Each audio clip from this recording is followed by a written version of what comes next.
개봉하는 영화를 미리 선보여 드렸는데 오늘 이 영화가 주는 여러 정서를 감독님과 또 배우님들과 함께 이야기를 나눠보려고 합니다. 마이크가 되는 순간 모시고 싶은데 아니 안 되네요. 그죠? 일단은 모시고 시작을 하도록 하겠습니다. 그러면 오늘 여러분들 만나기 위해서 이 영화 쓰고 연출하신 이정곤 감독님 그리고 네 배우분들이 함께 하십니다. 정재광 배우님, 유규상 배우님, 송희재 배우님, 최희승 배우님까지 5분 박수로 모시도록 하겠습니다.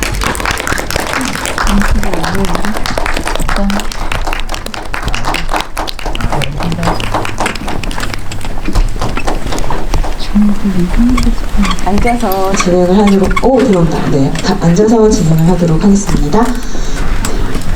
여러분 오픈 채팅으로 질문 받는 거 아시죠? 그래서 그 스크린에 있는 QR 코드가 잘 안 보이시죠? 네. 안 보이시죠? 그럼 제가 이제 한 분씩 인사 말씀 듣는 동안 어떤 키워드로 오픈 채팅방 찾아서 들어오시면 되는지 알아봐 드릴 테니까 한 분씩 인사 말씀 듣도록 하겠습니다.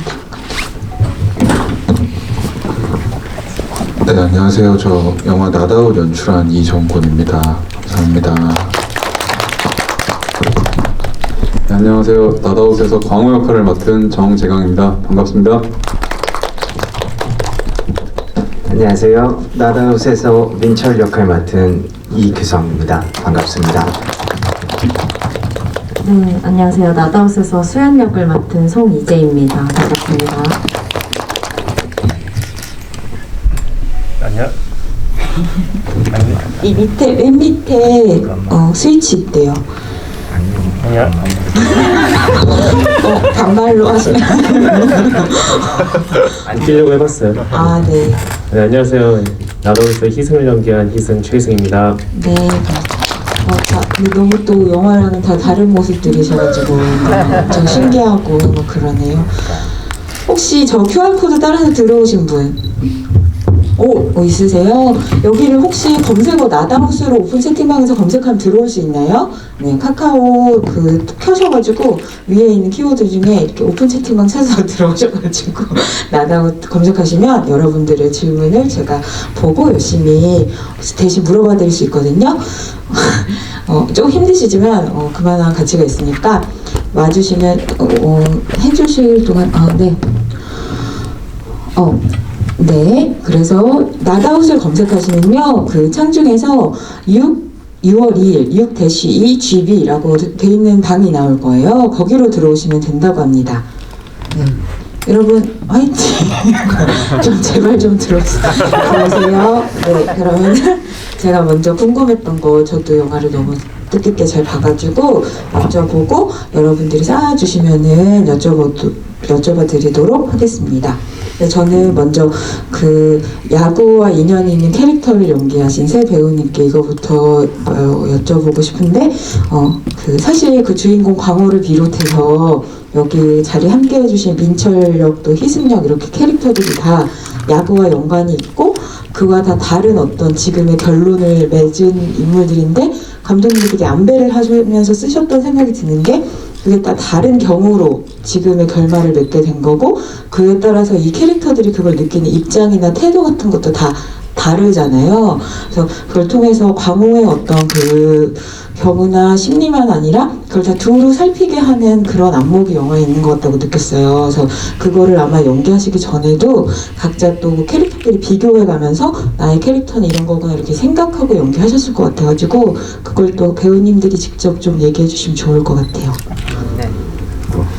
네, 그 캐릭터 준비하는 과정에 대해서 말씀하시는 거죠?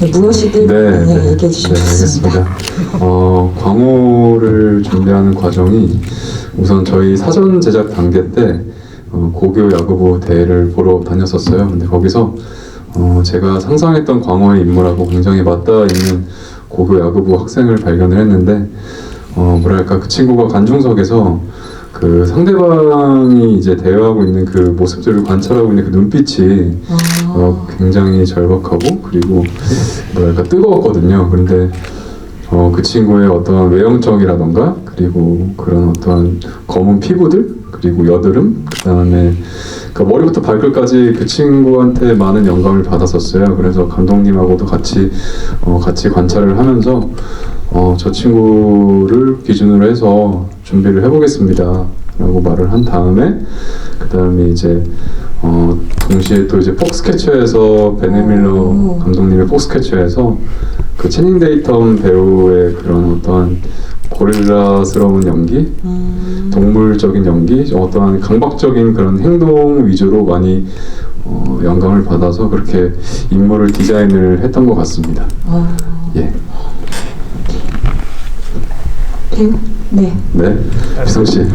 네네. 아니 끝날 줄 몰랐어요. 네. 민철이 같은 경우는 딱 보시다시피 양아치잖아요. 그래서 저 그렇게 생각 안 했는데요. 아 그래요? 그 어떻게 보면 어떻게 해야지 좀 더 그 자유분방함을 좀 더 표현할 수 있을까라는 그 부분에 좀 초점을 맞췄었고요. 질문해 주셨던 그 야구라는 게 민철이 입장에서는 처음으로 갖게 됐었던 꿈이자 처음으로 맞닥뜨린 좌절 를 겪은 부분인 것 같아요. 그 야구라는 게. 네. 그리고 현실적인 부분을 선택할 수 있게끔 해줬었던 부분이라고 생각하고서 디자인을 했었던 것 같아요. 네. 네. 다들 디자인을 하셨구나.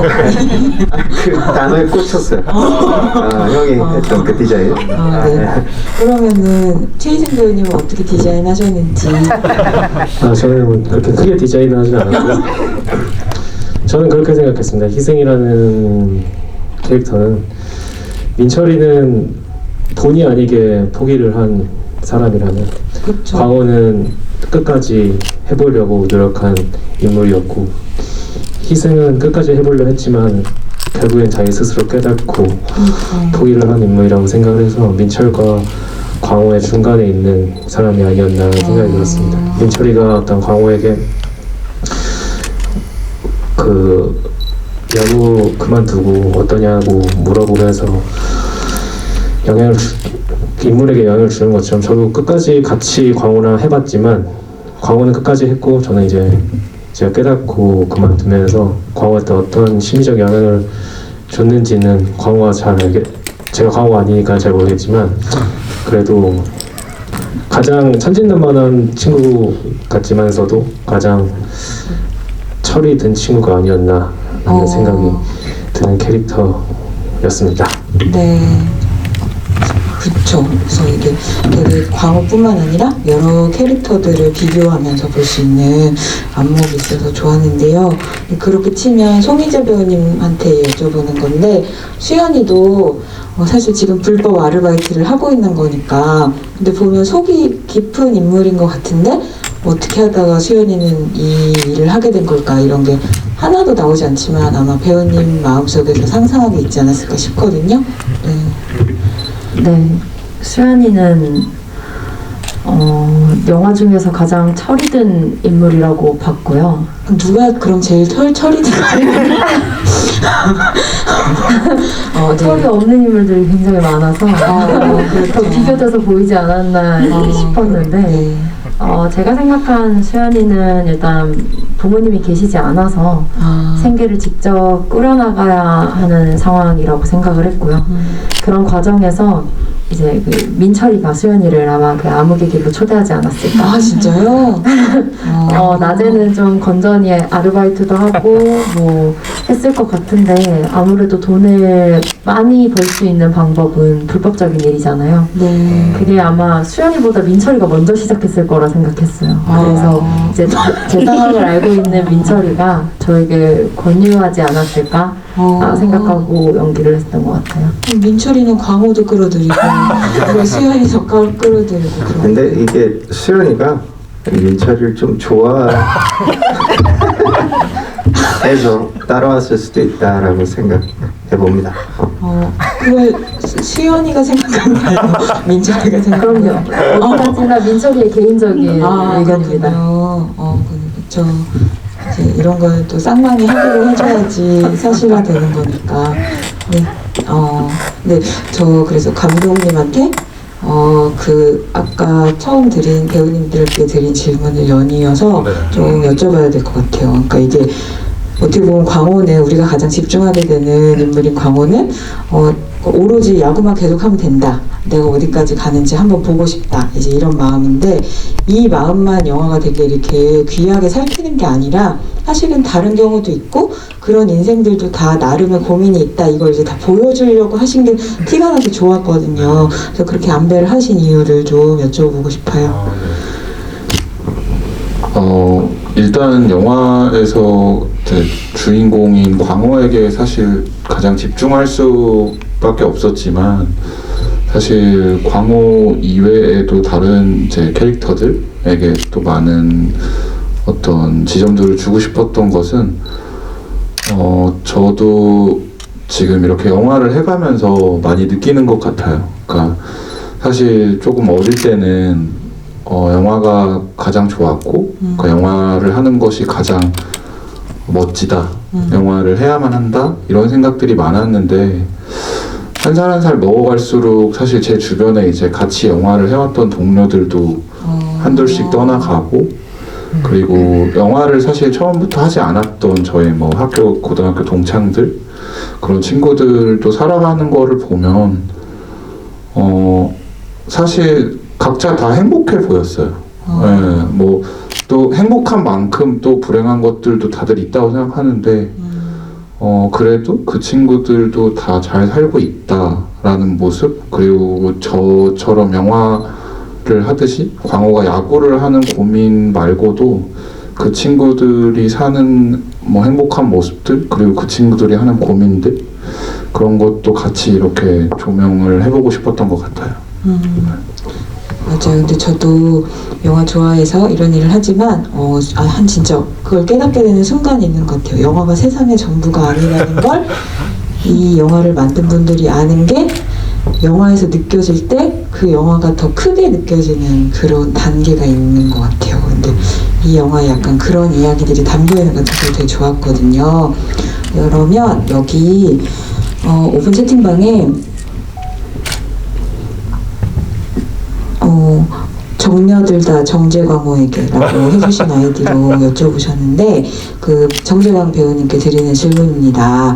그래서 연기가 너무 몰입감이 뛰어나서 좋으셨대요. 그래가지고 특히 눈물 콧물 심까지 흘리는 연기가 너무 인상적이라고 하셨는데 저는 근데 약간 어떤 게 너무 좋았냐면은 사실 이거랑 연관해서 대답해 주시면 좋을 것 같은데 한국 영화에 청춘 영화가 별로 없기도 하지만 제가 왜 이제 이 영화의 정서가 좋았냐면은 되게 이렇게 청춘 영화의 주인공이라고 하면 그 학교에서 제일 싸움 잘하는 약간 반항아의 멋 같은 걸 두르고 있는 캐릭터들이 되게 많잖아요. 근데 그게 아니라 광호는 솔직히 말하면은 이렇게 막 운동선수고 몸집도 크긴 한데 되게 어린애 같이 막 울기도 하고 무릎도 꿇고 막 땡깡도 부리고 막 이러는 거잖아요. 그래서 그렇게 멋을 부린 캐릭터가 아니고 근데 그거를 배우님께서 되게 이렇게 첫 장면부터 그냥 그 나이에 그런 애구나 못 부리려고 하는 캐릭터가 아니구나 그걸 보여주는 게 너무 좋았거든요. 그래서 아마 그 차원에서 같이 물어보신 것 같은데 그러니까 그 톤을 딱 잡으려고 하신 게 되게 중요했을 것 같아요. 그래서 그거에 관해서 어떻게 생각하셨는지. 네, 우선 너무 좋게 봐주셔서 너무나 감사드리고요. 저는 그 멋에 대해서 애초에 생각을 하지 않았던 것 같아요. 그냥 야구에 관련된 그 다큐멘터리를 보면서 이 광호라는 아이 이런 비슷한 아이들이 지금 현재도 지금 살아가고 있구나. 그 다큐멘터리를 통해서 저도 처음으로 알게 됐어요. 그러면서 이게 영화가 개봉을 떠나서 이 영화를 개봉을 떠나서 저 또한 한 인간으로서 그리고 한 배우로서 조금 연민을 많이 느꼈던 것 같아요. 이런 아이들 그리고 동시에 저 또한 대한민국에서 입시를 준비를 했기 때문에 준비하는 과정 속에서 저도 느꼈던 그런 어떤 되게 도끼? 예, 예, 모두가 다 연극영화과를 못 간다고 했었거든요. 저 또한 입시를 준비했는데 진짜요? 네, 그렇습니다. 놀라운 사실이네요. 네, 그래서 그렇게 좀 진지한 마음으로 그렇게 접근을 했던 것 같아요. 그래서 다큐멘터리를 보면서 광호의 시점으로 일기를 작성을 해갔었습니다. 그래서 일기를 작성을 하기도 하면서 미술팀에서 준비해줬던 그 광호가 상장을 탔던 그런 액자가 있어요, 소품이. 근데 그거를 제가 달라고 했거든요. 그래서 그걸 갖고 최대한 진짜 뭐랄까 광호처럼 살라고 노력을 했던 것 같아요, 그 현장에서. 뭐 어떠한 테크닉적으로나 아니면 외적으로 어떤 연기적인 표현이 있어서 이렇게 접근하기보다도 그냥 그 공간 안에서, 그 상황 안에서 그냥 연기가 되어지게끔 그렇게 제 몸과 마음을 만들어 갔던 것 같아요. 네. 감독님, 그러면 광호란 캐릭터를 쓰실 때 광호가 되게 이렇게 저희가 순수한 마음으로 응원만 할 수는 없잖아요. 되게 이렇게 나쁜 일도 하고 친구도 저버리고 위험한 선택도 하니까, 그러니까 되게 현실 앞에 다다랐는데, 막다른 현실 앞에 다다랐는데 너무 바르기만 한 주인공이 아닌 것이 저는 이 영화의 특징이라고 생각하거든요. 그래서 왜 그렇게 하셨는지 궁금합니다. 일단은 사실 말씀해 주신 것처럼 광호가 영화 속에서 때때로 이기적인 선택을 하잖아요. 근데 사실 이 캐릭터를 처음 출발할 때 제가 하고 싶었던 것은 자신의 꿈을 위해서 굉장히 능동적으로 움직이고 굉장히 직진하는 캐릭터를 만들어 보고 싶었어요. 사실 그랬던 이유는 물론 그것이 이제 그 19살짜리의 아이로서 영화에 정자영 배우가 분하고 있고 그런 것들 때문에 당연히 서투르고 좀 투박한 표현일 수도 있겠지만 이렇게 뭔가 되게 간절하게 원하는 마음이 사실 광호뿐만 아니라 저희 모두에게 조금씩은 있다고 생각했거든요. 근데 한 살 한 살 먹어갈수록 그거를 그렇게 바란다고, 나는 그렇게 하고 싶다고 말하는 게 점점 더 어려워지는 것 같아요. 그렇게 말하는 것 자체가 굉장히 욕심처럼 보이기도 하고, 네, 그러니까 뭔가 현실 속에서 이룰 수 있는 것들은 점점 더 사이즈가 줄어들고, 네, 그래서 19살짜리 광호만큼은 자신이 원하는 것, 자신이 꿈꾸는 것을 굉장히 당당하게 말하고 좀 표현할 수 있는 캐릭터이기를 원했던 것 같아요. 약간 그게 정의롭든 정의롭지 않든 상관없이. 네, 그런 것이 네, 캐릭터에게 어떤 뭐 호감을 조금 덜 살 수 있겠지만 네, 어떤 직진하는 캐릭터를 엿보면서 절박한 이런 네, 그런 것들이 조금 전달되기를 바랐던 것 같아요. 여기 감독 나쁘네라는 아이디를 쓰신 분께서 이 영화에서 어떤 캐릭터가 가장 성숙한 캐릭터냐 이런 거에 대한 논란이 있긴 하지만 이렇게 말씀을 하고 계신데 민철이가 제일 열심히 사는 것 같아요. 그래서 제 친구 때문에 위험에도 빠지고 그래서 제가 이런 인상을 여기서 그 민철이가 어떻게 야구하다 다친 건지 그런 전사를 어떻게 말을 하는 건지 궁금하다고 하셨는데 저는 사실 그 민철이라는 친구가 있다는 게 광호가 되게 부러웠거든요. 왜냐면은 사실 저는 제가 탐복한 포인트는 너 무슨 일 있는 것 같다고 이제 되게 조심스러운 타이밍에 물어보잖아요. 그렇게 할 수 있다는 거는 그 사람이 되게 이렇게 힘든 사람들한테 함부로 얘기하지 말아야겠다는 걸 알고 있는 사람이라는 거고, 그리고 또 되게 어떻게 보면 광호한테는 다른 길을 가르쳐주는, 시간이 지나면 괜찮더라 이렇게 얘기해주는 거 보면 되게 속이 깊고 깨달은 바가 똑같은 나이인데 되게 많은 사람이구나 이런 생각 되게 많이 했어요. 그래서 어떻게 똑같은 나이인데 이런 생각을 했다고 생각했지? 이렇게 배우님은 어떻게 생각하실지 궁금했거든요. 정확히 짚어내신 것 같고요. 일단은 간단하게 생각했었을 때 민철이가 그 아픔을 먼저 겪어봤던 친구니까요. 네, 그래서 이 친구가 그 아픔을 똑같이 겪지 않았으면 하는 마음에 선뜻 광호가 손을 내밀었었을 때 그 손을 잡아줬다라고 생각을 했고, 네. 그러니까 더 물을 필요가 없었던 거죠. 얘가 힘들어하는 게 좀 이해 안 됐더라면, 그리고 얘가 힘들어할 게 당연하다라고 생각했더라면 그냥 민철이 성격상 너 왜 그래 뭐 힘든 일 있어? 하면서 바로 물어왔었겠지만서도 어떤 일 때문에 힘들어하는지, 그리고 또 나 역시도 야구를 해봤었기 때문에 그런 부분에서 오는 힘듦, 그리고 얘 역시도 돈이 필요하다는 건 돈은 무조건 현실적인 문제랑 연관이 돼 있는 거잖아요. 민철이도 할머니가 아프고 하는 그 현실적인 부분 때문에 이 일을 시작했었고, 광호가 그냥 뭐 갑자기 데이트 비용이 필요해서 뭐 그럼 돈 진짜 양아치. 그쵸. 근데 제 돈 훔쳐간 거 보면 그런 양아치 같기도 한데 그 정도까지는 아니었으니까요. 네. 그러니까 얘가 현실적인 부분에 있어서 힘든 부분이 있구나라는 것만으로도 그냥 민철이 입장에서는 바로 그 손을 잡아주지 않았나라고 생각을 했어요. 네. 근데 그런 친구를 저버리고 또 괴로웠다는 게 너무 슬픈 것 같아요. 그렇죠. 그러면 여기 이제 수연이에 대한 궁금증도 막 나오고 있는데, 나라웃이라는 그 영화 제목을 아이디를 해주신 분께서 수연이는 처음부터 끝까지 되게 담담한 태도를 보이잖아요. 굉장히 어른스러운 태도를 보이죠.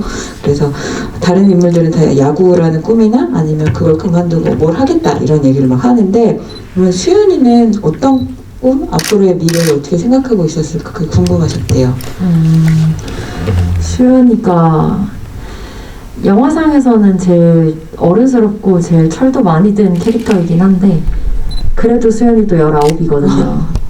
그래도 아직 어린애인데 수연이가 가지고 있는 꿈이나 목적성은 없다고 봤어요.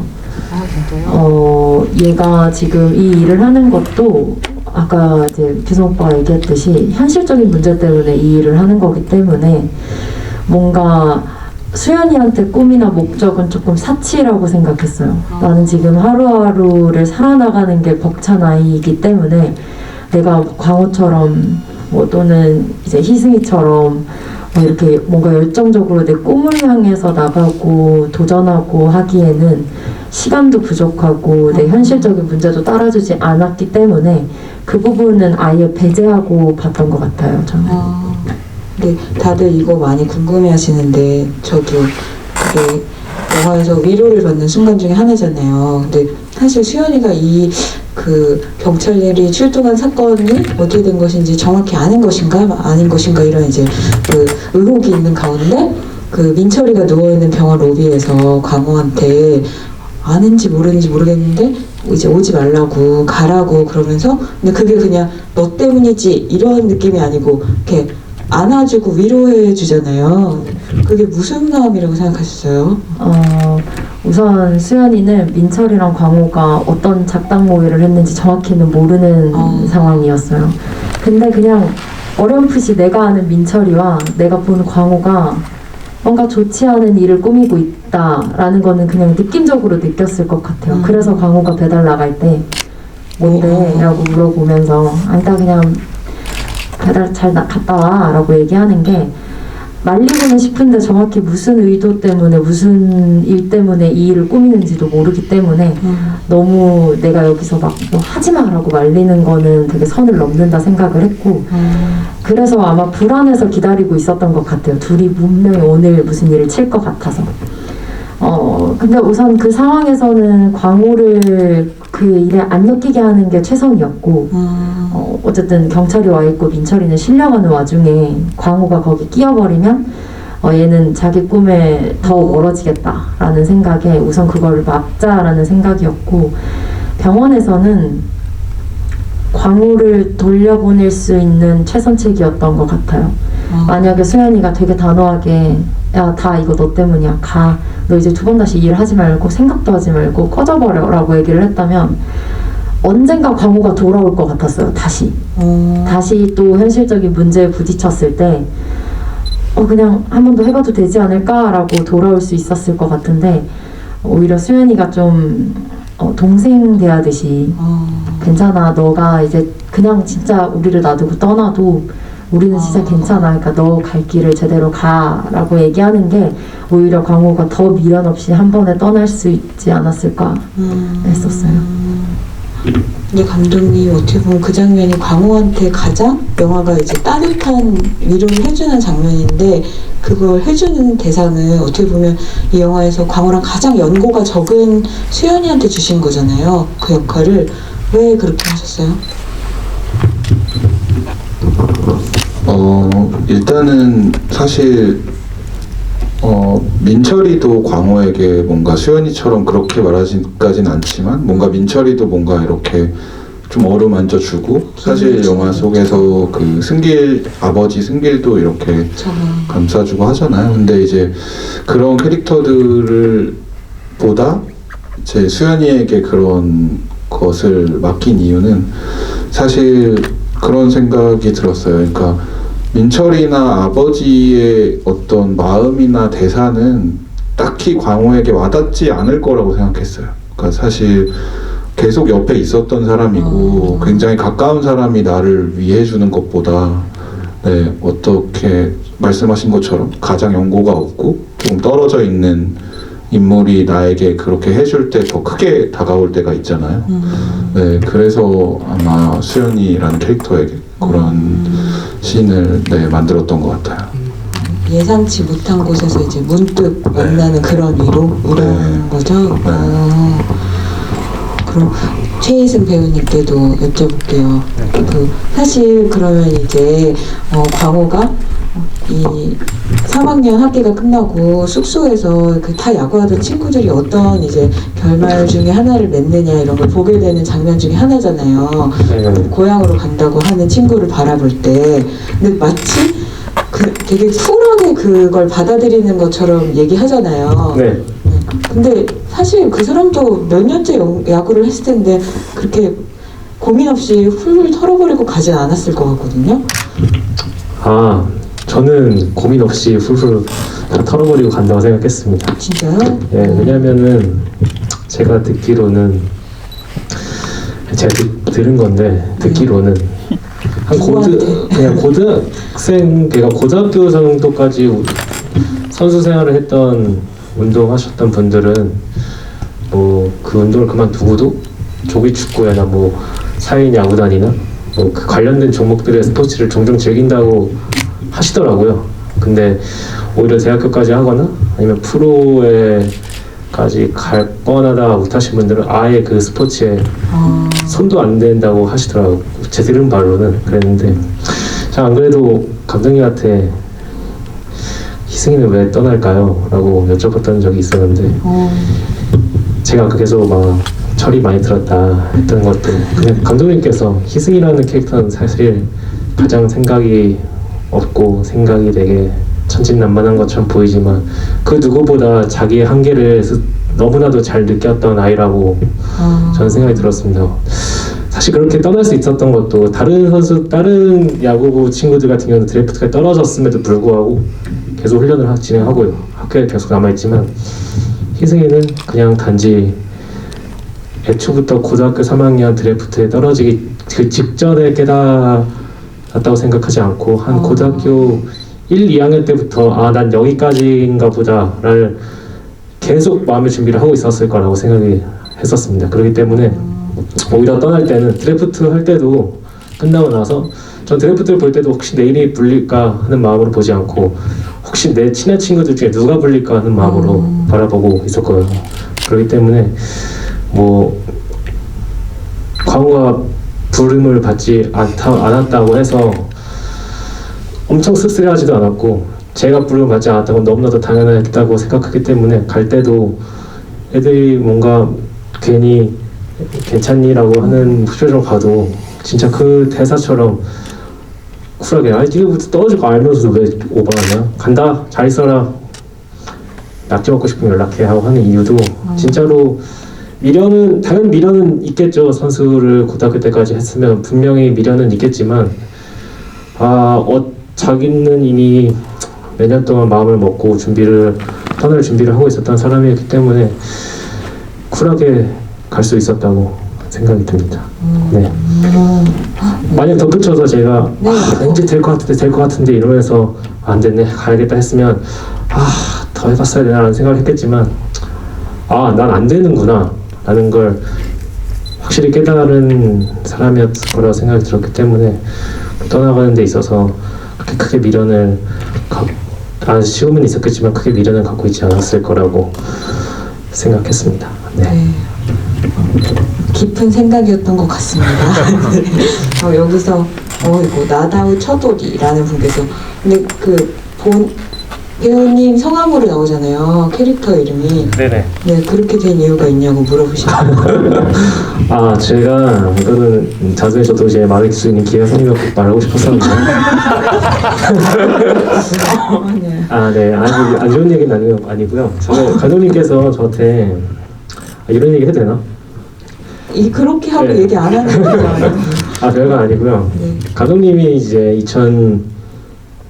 2019년 5월쯤에 결혼을 하셨어요. 네. 결혼식이 끝나고 나서 이제 저도 감독님이 결혼식 끝나고 저한테 이제 한 몇 주 뒤에 결혼식 와줘서 고맙다 하시면서 대본을 보내주셨거든요. 네. 거기서 희승이라는 이름이 있길래 제 이 희승이 저 희승인가요? 했을 때 감독님께서 너를 생각하면 썼다. 그렇게 해주셨어요. 그러면서 이 영화에서 실제 본인의 배우의 이름과 캐릭터 이름이 똑같은 사람이 딱 2명 있는데 네. 그게 이제 광호의 아버지 승길 선배님, 네. 승길 배우님과 희승이라는 역할인데 제가 이 얘기를 왜 꼭 하고 싶었냐면 네. 한 1분 정도 좀 될 것 같은 긴 이야기인데 1분 15초 정도 될 것 같은데 괜찮을까요? 질 거예요. 예전에 진짜 꼭 하고 싶었던 얘기예요. 진짜 예전에 정확히 기억합니다. 2016년이었어요.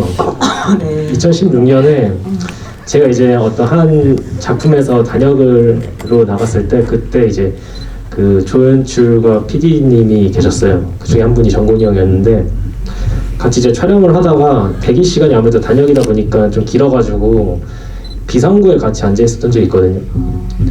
그때 이제 형님은 뭐 하세요 요즘에 이러셨을 때 형님께서 이제 난 시나리오를 쓰고 있어 야구 영화야 라고 하셨어가지고 진짜요? 뭐 지나가는 야구라도 있으면 꼭 불러주세요 라고 했었던 우스갯소리로 그렇게 그래 근데 나도 이 영화를 찍을 수 있을지 몰라 라는 그런 말을 하셨었어요. 그래서 형 찍게 되면 꼭 같이 했으면 좋겠어. 그러니까 당연하지 꼭 같이 하자 했던 게 5년 전이거든요. 근데 어제 영화를 촬영을 하고 이렇게 같이 영화를 하게 돼서 너무 영광이고요. 무슨 말 하고 있는지 모르겠네. 어쨌든 희승이라는 캐릭터는 왜 감독님께서 이제 제가 본인 최희승이라는 사람의 모습이 좀 있었으면 하는 바람으로 만드신 캐릭터라고 생각이 들고 그런 생각이 더 들었던 이유는 제가 감독님한테 같이 하게 됐을 때 열심히 하겠습니다 했을 때 감독님이 열심히 안 해줬으면 좋겠다 하셨거든요. 열심히 하지 말고 그냥 너의 모습을 보여줬으면 좋겠어 라고 하셨어가지고 아마 그러기 때문에 희승이라는 캐릭터가 제 실제 모습과 어느 정도 닮아있는 모습이 있기 때문에 역할 이름도 희승이 아니었을까라는 생각이 들었습니다. 네. 네, 정말 이 자리가 아니면 들을 수 없는 정말 이런 얘기 너무 감격스럽고요.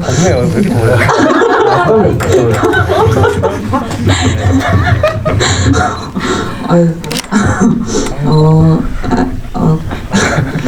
말을 많이 해서 정면을다 정재광호에게 이분께서 오늘 배우님들 고딩 졸업생 같으시다고 너무 귀엽다고 하고 계십니다. 네, 그리고 근데 여기 계속 몇 분이 같이 물어봐 주시는 질문이 있어요. 근데 왜 이 영화가 되게 이렇게 좀 약간 이야기를 좀 세련되게 넘긴다고 해야 되나? 그런 부분들이 정확하게 왜 그러는지 얘기는 안 해주는데 우리들끼리 좀 그래서 그런가? 막 이렇게 상상하면서 넘어가게 하는 그런 대목들이 많죠. 그래서 그거에 관해서 물어보시는 건데 잘생긴 제광 보러 왔고로 이분하고 그리고 최강 하나라는 분께서도 막 이런 예를 들면 그러니까 이게 광호가 그 실기 테스트 보러 갔을 때 그 영화가 되게 단호하게 얘기하진 않지만 광호 표정이 바뀌고 막 이렇게 하는 걸 보면 이게 단순히 자기가 왜 생각만큼 못해서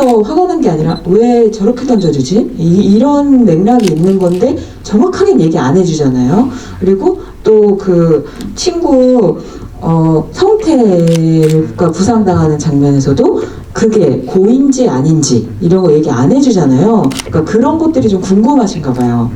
네. 어떻게 어느 분이 얘기해 주시면 좋을까요? 네. 제가 성태 태클 이야기는 정재경 배우에게 토스하고. 네네. 사실 이제 영화에서 때때로 어떤 정보의 불확실성이라고 할까요? 네, 그런 지점들이 나오는데 사실 그런 측면은 촬영 감독님이랑도 이야기를 많이 했었는데, 그러니까 이 영화는 사실 다양한 인물들이 나오지만 단 한 번도 광호의 시점을 놓치지 않거든요.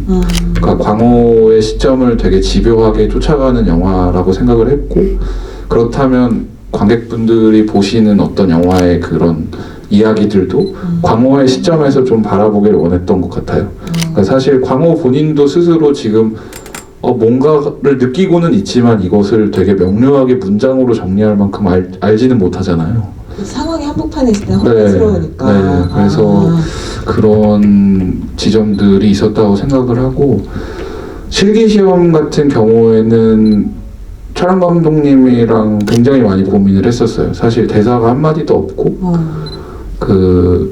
대사가 한마디도 없는 씬인데 사실 영화에서 저는 굉장히 중요한 지점을 짚어줘야 하는 장면이라고 생각했거든요. 그래서 사실 굉장히 많이 준비를 했었어요. 사실 푼티상에서 가장 많이 준비를 했던 씬, 사실 시나리오로는 한 7줄이 안 되는 아마 그냥 짧은 지문 씬이었는데 영화적으로 보여주기가 어렵으니까. 네. 그리고 제가 마지막 그 씬의 마지막에 이렇게 작은 따옴표로 나는 합격할 수 없겠구나 라는 광호의 속마음을 적어놨거든요. 그 절망이 네, 심했구나. 네. 그래서 그것을 어떻게 하면 보여주지 하고 굉장히 치열하게 콘티도 준비해가고 다투기도 하고 뭐 이렇게 했으면 좋겠어요, 막 저렇게 했으면 좋겠어요 했는데 결국 현장에 가서 저희 영화 중에 거의 유일하게 콘티대로 찍지 않은 씬이에요. 그래요? 네, 그러니까 사실 현장에 도착하면서 촬영 감독님이랑 되게 치열하게 준비했던 것들을 일단 다 무너뜨리고, 사실 그랬던 이유는 그 당시에 정재강 배우에게 집중하는 것이 의도했던 바를 가장 잘 표현하는 방법이라는 생각이 촬영 감독님이 본능적으로 느끼셨고, 그것을 그렇다면 우리가 해온 콘티보다 지금 저 실기시험 안 속에 있는 정재강 배우를 우리 카메라가 한번 집요하게 따라가 보자. 네, 그렇게 해서 완성된 씬이었어요. 네. 배우님도 찍으실 때 되게 부담도 느껴지면서 남다르셨겠다. 그 장면 찍을 때는 오히려 좀 부담이 없었어요. 그냥 그냥 그때 정도면 거의 이미 다 광호가 된 상태여가지고 몸과 마음이, 그래서 그냥 저는 그냥 열심히 그냥 절박하게 하면 되는 거였었어요. 근데 촬영 감독님이 저희 촬영 내내 거의 핸드헬드로 좀 많이 찍었던 기억이 있는데 저를 사랑하고 있다라는 게 느껴졌었어요. 그러니까 뭐랄까 이게 되게 묘한 느낌이었는데요. 처음 제가 느껴봐요. 연기하면서 여태까지 되게 광호의 그림자라고 해야 되나? 그러니까 좋은 어른이 뭔가 계속 따라가는 듯한 느낌을 받았었어요. 그 에너지가 연기적으로도 많이 도움이 됐었고요. 그랬었습니다. 네. 배우만 느낄 수 있는 기분인 것 같아요. 네. 카메라가 나를 사랑해주고 있고 이런 거? 네. 되게 묘한 기분이었어요. 그래서 다음 작품 때 또 이런 경험을 느끼고 싶다. 촬영 감독님이랑 또 하고 싶은데 촬영 감독님 여기 앉아 계시나? 촬영 감독님 성함이라도 말씀해 주세요. 김영국 촬영 감독님이라고요. 네. 지켜보도록 하겠습니다. 근데 그럼 성태 부상은 어떻게 된 거예요? 성태 부상은 저 너무 억울해요. 저는 그냥 최선을 다해서 달린 것 뿐인데, 진짜예요?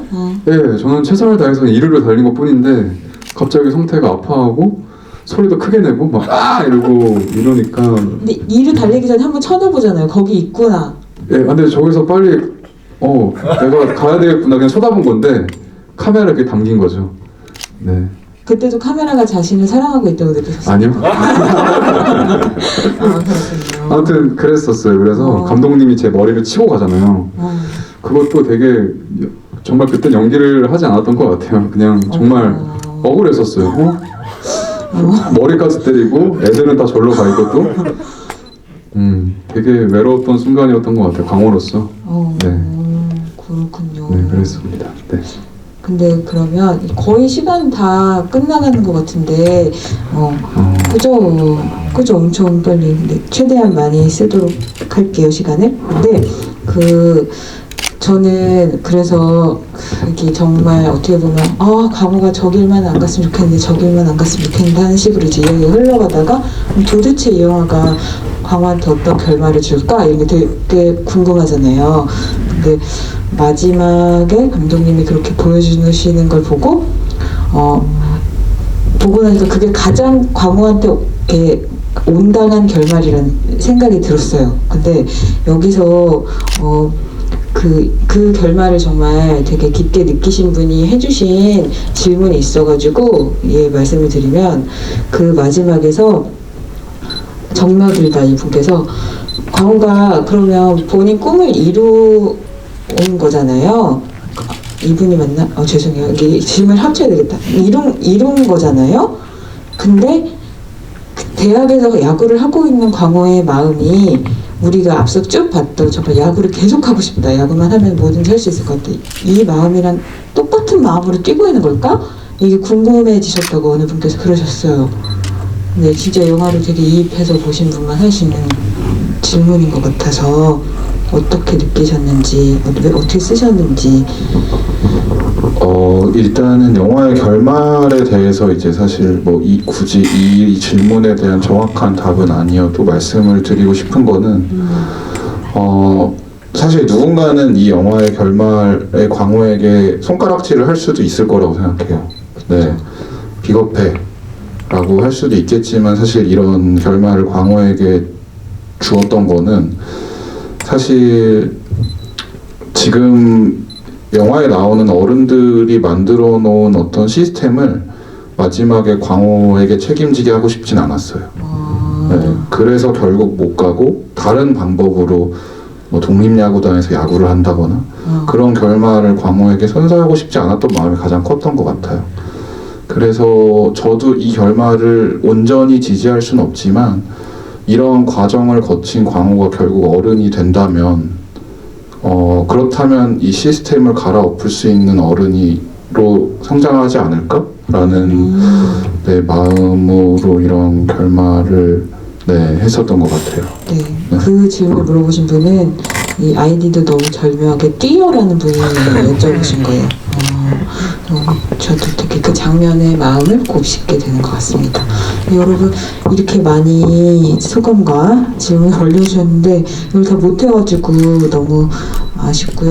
여기서 사실 이 영화의 개봉이 내일이기 때문에 앞으로 여러분이 더 많이 사랑해 주시면 여기 못다한 질문도 답을 들으실 수 있는 그런 시간이 더 많이 있을 거라고 생각합니다. 그러면 오늘은 함께 해주신 분들 한 분씩 마지막 인사말 듣는 것으로 이 자리 마무리하도록 하겠습니다. 네, 일단 저희 너무 귀한 시간 내주셔서 영화 또 봐주시고 저희 이제 내일 개봉인데 오늘 이렇게 자리에 함께 해주셔서 너무 감사드리고요. 내일 개봉이니까 주변 분들에게 많이 말씀 부탁드릴게요. 네, 감사합니다. 이렇게 코로나임에도 불구하고 이렇게 귀한 시간 내주셔서 너무 감사드리고요. 저희 영화가 여러분들에게 희망적인 메시지가 마음 한켠에 자리 잡았으면 좋겠습니다. 네, 감사합니다. 네, 마지막 인사하고 있습니다. 빨리 할게요. 인생의 소중한 시간 써주셔서 너무 감사하고요. 빨리 말해야 되니까 이게 너무 감사하고 영화 편안히 하세요. 네, 영화 재밌으셨으면 좋겠고요. 또 꼭 만나고 뵐 수 있으면 좋을 거라고 생각하니까 제가 더 열심히 해서 자주 찾아뵙도록 하겠습니다. 감사합니다. 네, 저도 빨리 이렇게 찾아와 주셔서 저희 봐주시고 저희 영화 봐주셔서 너무 감사드리고요. 광호나 민철이, 수연이, 희승이 다 영화관에서는 언제든지 보실 수 있으니까 궁금하시고 보고 싶으실 땐 또 언제든 찾아와 주시면 감사하겠습니다. 감사합니다. 네, 내일 개봉한다고 하니까 많은 분들이 이 앞에 분들의 바람대로 모두 잘 봐주셨으면 감사하겠습니다. 감사합니다.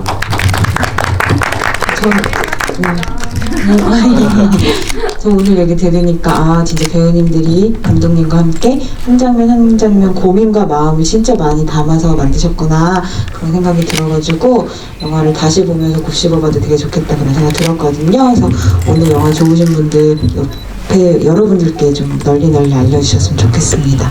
다 같이 인사를 하면서 끝내도록 하겠습니다. 하나님께 감사합니다. 감사합니다.